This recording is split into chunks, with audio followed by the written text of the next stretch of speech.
وہ بھی منت کر کے فوٹو کھچوائے گا تو کھچوائے گا کسی رئیس کے ساتھ.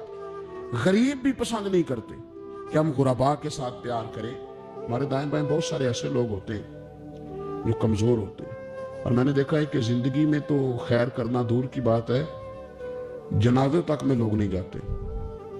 اس میں بھی دیکھتے ہیں کہ کوئی امیر آدمی ہو تو پھر ذرا دوڑ کے, کوئی سیاسی قد کاٹ والا ہو تو سارے آگے بڑھ بڑھ کے چہرے دکھاتے ہیں, اس کے بچوں سے ملتے ہیں کہ صاحب میں آیا ہوا ہوں, میرا ذرا خیال کرو میں پہنچ گیا ہوں. وہ خیال کرتے ہیں کہ ہم پہنچ جائیں, ہماری شرکت جو ہے وہ شمار کر لی جائے.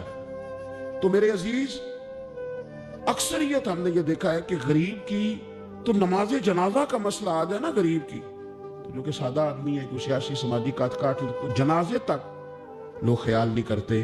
حالانکہ میرے نبی پاک علیہ السلام نے تو فرمایا جنازہ ایک مسلمان کا دوسرے مسلمان پر حق ہے. اس میں کوئی آپ کا سماجی رابطہ ہونا ضروری نہیں, کوئی سیاسی قد کاٹ ہونا ضروری نہیں, یہ تو ایک مسلمان کا دوسرے مسلمان پر حق ہے, اور حق اچھے طریقے سے ادا کرنے کی کوشش کرنا چاہیے. حدیث پاک سنی, حضرت ابو امامہ بن سہل بن حنیف رضی اللہ تعالیٰ عنہ حدیث کے راوی ہیں. اس حدیث کو امام نسائی رحمۃ اللہ تعالیٰ علیہ نے نقل کیا ہے. ارشاد فرماتے ہیں کہ اطراف مدینہ کے گاؤں میں سے ایک عورت بیمار ہو گئی.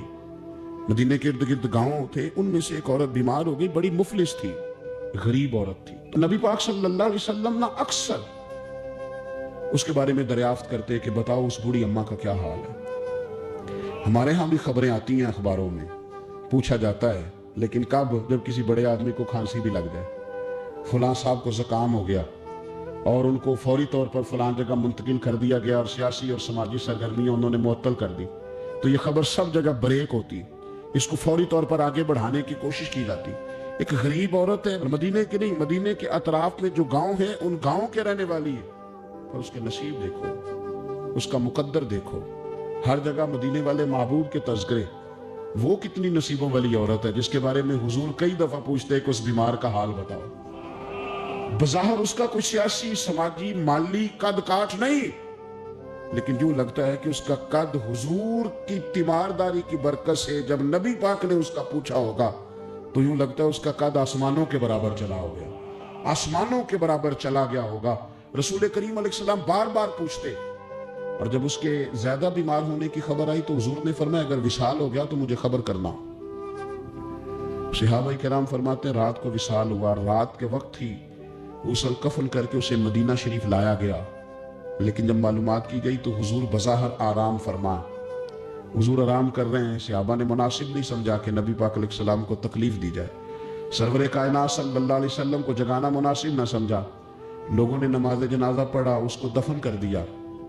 حضور نے صبح پوچھا مجھے خبر کیوں نہیں دی؟ بڑے جنازے ہو کے گزر گئے, بڑے لوگ تھے جو چلے گئے, لیکن یہ کتنی نصیبوں والی ہے کہ حضور نے فرمایا مجھے بتایا کیوں نہیں؟ اب مجھے بتاؤ. او یارو ذرا غور کرنا, ساری دنیا گنبد خضرا پر, ساری دنیا حضور کی بارگاہ میں سلامی دینے, اور میرے نبی کریم صلی اللہ علیہ وسلم نے کیا فرمایا؟ فرمایا مجھے بتاتے نہیں اس کی قبر کہاں ہے. یعنی حضور قبر کا پتہ پوچھے. محبوب حضور تو ویسے کسی جگہ قریب سے گزر جائے نا تو اعلیٰ حضرت فاضل بریلوی فرماتے ہیں وہ جس سمت آ گئے ہیں کوچے بسا دیے ہیں, وہ تو علاقہ ویسے ہی مہک جاتا ہے, بس جاتا ہے. حضور قبر کہاں ہے؟ اس کا کوئی سیاسی قد کاٹ ہے؟ یہ کوئی بہت بڑے قبیلے کی ہے؟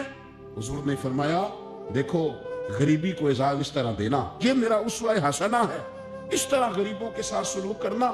پھر غریب مایوس نہیں ہوں گے, پھر غریب خودکشیاں نہیں کریں گے, پھر غریب اپنے آپ کو معاشرے سے کٹا ہوا محسوس. کہاں ہے اس کی قبر؟